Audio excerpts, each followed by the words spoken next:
everything I can to stop the abuse of coercive control. Debra Newell, March 2021.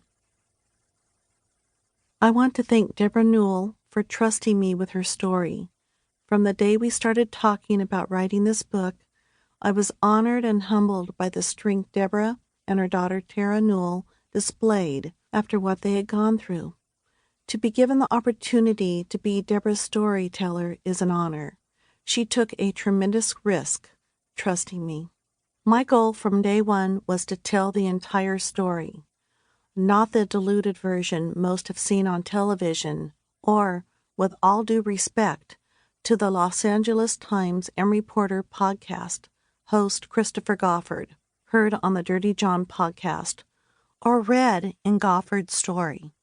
The narrative that unfolded as Debra and I talked is far removed from the Dirty John storyline out there in the public as we go to press on this book. First, the domestic violence issue that should be at the forefront of the story, which I would come to understand as coercive control, puts the victim in a position where she is being controlled without even realizing it. Second, as I look into the social media coverage of Debra's story, I found the thought of anyone blaming Debra for what happened outrageous and disgusting, but not at all shocking in the shame and blame culture in which we live today.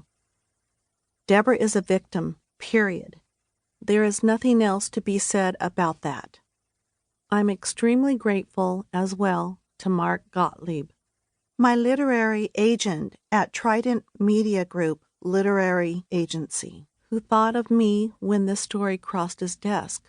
Mark is a top-notch agent and an incredible human being who has been an inspiration and guide for me, a rare publishing person who knows this business inside and out.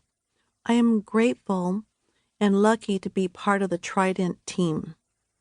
Additional thanks to Danielle Ryman, Debra's diligent and hard-working public relations director, who has been instrumental in managing the flow of emails, documents, information, and research between Debra and me.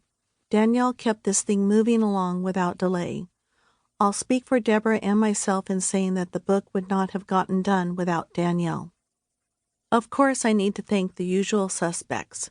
You know who you are. One last thing, as I hand this book in, my daughter enters her senior year of college, studying to be a physician assistant.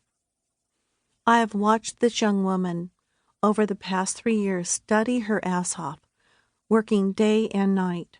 Her love and support for me during what was a difficult time in my life was what made the difference. She is my rock and inspiration. She has shown me every day what unconditional love is. M. William Phelps, March 2021. Introduction. It should be no surprise to anyone, although I bet it will be, that domestic violence is the leading cause of injury to women, surpassing muggings, rapes, and car accidents combined. Meeting and falling in love with Dirty John Meehan was not my introduction to domestic violence, though John brought it to another level and, in return, changed my life forever. I think this goes without saying to anyone who knows even a few scant details about my story.